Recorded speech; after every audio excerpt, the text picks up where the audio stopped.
जय माताजी मित्रों, स्वागत है तमारुं मारा नवा ब्लॉग में। जो मित्रों अपने धाणा उपाड़વાની શરૂઆત કરી દીધી है। જોઈ લ્યો मित्रों अपने धाणा मस्त થઈ ગયા है। જોઈ લ્યો मित्रों अपने माताजी नाम લઈને ઉપાડવાની શરૂઆત કરી દીધી है। જોઈ લ્યો मित्रों આવા કંઈક ધાણા है અને આપણે આમાં પારામાં વાવ્યા है, કેમ કે આપણે પાણી રડી જાય એટલે આપણે જો ક્યારામાં વાવી તો પાણી રડી જાય અને ધાણા નાના નાના રહી જાય। અને આપણે આમાં દવા તો એકેવાર નથી છાંટી, પણ આપણે ખાતર ઘણી બધી વાર નાખ્યો है। આપણે વિડીયોમાં નથી બતાવ્યું, પણ આપણે આમાં ખાતર નાખ્યું है। જોઈ લ્યો બાકી ધાણા કેવા મસ્ત થઈ ગયા। જો मित्रों આપણે બગલા હારવાર આવી ગયા है। જોઈ બાકી મસ્ત धाणा થઈ ગયા है। તો તમને માં धाणा કેવો લાગે કમેન્ટ કરજો मित्रों। हेलो मित्रों હવે આપણે ઉપાડવાના છે ધાણા। જો मित्रों આપણે ધાણા ઉપડી ગયા છે। જો मित्रों આપણે કોથરો ભરી લીધો ને। જો मित्रों બાકી લીલા સેવા જેવા કેમ છે ને બાકી ધાણા। જો मित्रों આ મારું મહેનતનું ફળ છે मित्रों। જોઈ લ્યો બાકી કેવો ધાણાનો કોથરો ભરી લીધો છે ને। હવે આપણે ઉપાડવાના છે મૂરા। આપણે મૂરા ઉપાડવાના છે। જો मित्रों આપણે થોડાક તો ઉપાડી લીધા ને મારા પપ્પાની ભારી હાલવા માંડ્યા છે।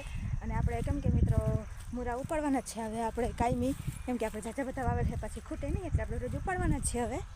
જોઈ લ્યો બાકી હાલો मित्रों આપણે મને મૂરા ઉપાડવા ફાઇનલ। જો मित्रों આપણે મૂરા ઉપાડીને આપણે ઢગલા કરી દીધા હો मित्रों। જોઈ લ્યો બાકી આપણે વાહુથી લાઈન કરી દીધી છે ઢગલાની। અને આપણે એક પૂરિયામાં 4 મૂરા આવે ને। તમારી બાજુ શાકભાજીને શું ભાવ હાલે કમેન્ટ કરજો मित्रों। તો આજના વિડીયોમાં આટલું। જય માતાજી मित्रों।